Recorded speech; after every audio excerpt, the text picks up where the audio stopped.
అపరిచితుల phone calls Nizamabad వాసుల వెన్నులో వణుకు పుట్టిస్తున్నాయి. పోలీసుల పేరుతో బెదిరింపులకు పాల్పడుతుండడం ఆందోళన కలిగిస్తోంది.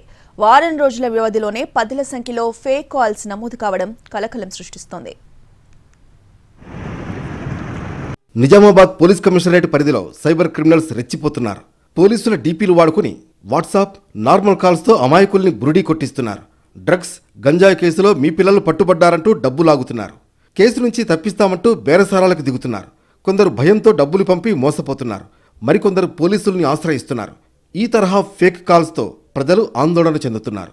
జక్రాన్పల్లి మండలం పడకల్కు చెందిన ఓ వ్యక్తికి వాట్సాప్ కాల్ వచ్చింది. పోలీసులమని నమ్మించాడు. మీ కొడుకుపై కేసు నమోదైందని బెదిరించి 95,000 కాజేశాడు. మోసపోయామని గుర్తించిన బాధితులు పోలీసులకు ఫిర్యాదు చేశాడు. సిరికొండ మండలం కొండూరుకు చెందిన శంకర్కు ఇలాంటి ఫోన్ కాలే వచ్చింది. పోలీస్ కమిషనర్ పేరుతో కాల్ చేసి డ్రగ్స్ కేసులో మీ కుమారుడు పట్టుబడ్డాడంటూ ఫోన్ చేయడంతో ఆందోళనకు గురయ్యాడు. నిజామాబాద్ జిల్లా మోపాల్ మండలం సింగంపల్లికి చెందిన భూమేష్కు అపరిచిత వ్యక్తి కాల్ చేసి తనను తాను ఐజీగా పరిచయం చేసుకున్నాడు. డ్రగ్స్ కేసులో నీ కోడల్ని అదుపులోకి తీసుకున్నామని, డబ్బులు పంపితే కేసు లేకుండా చూస్తానని నమ్మబలికాడు. అయితే ఆ కాల్ కట్ చేసి కోడలు క్షేమ సమాచారం తెలుసుకున్న భూపేష్ అది ఫేక్ కాల్గా నిర్ధారించుకుని పోలీసులకు సమాచారం ఇచ్చాడు. అయితే ఫోన్ కాల్ కట్ చేస్తే తీవ్ర పరిణామాలు ఉంటాయని మరోసారి బెదిరింపు కాల్ చేయడంతో భూమేష్ చాకచక్యంగా సైబర్ మోసగాళ్ల బారి నుంచి తప్పించుకున్నాడు. నాకు ఫోన్ చేసి మీ కోడలు ఇక్కడ అరెస్ట్ అయింది, ఇక్కడ డ్రగ్స్లు మాదక ద్రవ్యాల్లో అరెస్ట్ అయింది, మీరేమంటారు, ఈమెను ఇడిసెపెట్టాలన్నా మర్డర్ చేసేయన్నా అని చెప్పేసి ఫోన్ చేసిండ్రు. ఫోన్ చేస్తే నేనన్నా కొద్దిసేపు ఆగు, మా వాళ్ళకి కనుక్కొని నేను ఫోన్ చేస్తానని చెప్పేసి అని అంటే, లేదు నువ్వు ఫోన్ కట్ చేస్తే మీ అమ్మాయిని చంపేస్తాము, ఇక్కడ చంపేస్తామని చెప్పేసి బెదిరించి అనగానే వేరే అమ్మాయి గొంతులో అంటే వేరే అమ్మాయి ఏడ్చినట్టు ఫోన్లో వాయిస్ వినిపించిండ్రు.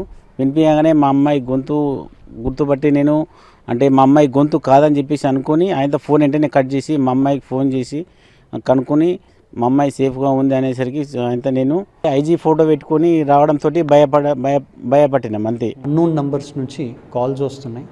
ఆ కాల్లో అటువైపు నుంచి మాట్లాడుతున్నటువంటి వ్యక్తి నేను పోలీస్ డిపార్ట్మెంట్ నుంచి మాట్లాడుతున్నాను, ఇట్లా మీ చుట్టాలు, మీ కూతురైనా కొడుకైనా కోడలు ఇట్లాంటిది ఎవరైనా ఒక చుట్టాలది డీటెయిల్స్ చెప్తూ వాళ్ళని మేము ఒక నేరంలో అరెస్ట్ చేయడం జరిగింది, వాళ్ళని వదిలిపెట్టాలంటే మీరు మనకి ఖచ్చితంగా డబ్బులు పంపాలని ఇట్లా బెదిరిస్తూ అమౌంట్స్ని ట్రాన్స్ఫర్ చేసుకోవడం జరిగింది. అటువంటి కేసెస్ మనకి రిపోర్ట్ అయినాయి. మొత్తానికి ఇలాంటి ఫేక్ కాల్స్పై ప్రజలు అప్రమత్తంగా ఉండాలని నిజామాబాద్ పోలీసులు ప్రచారం చేస్తున్నారు.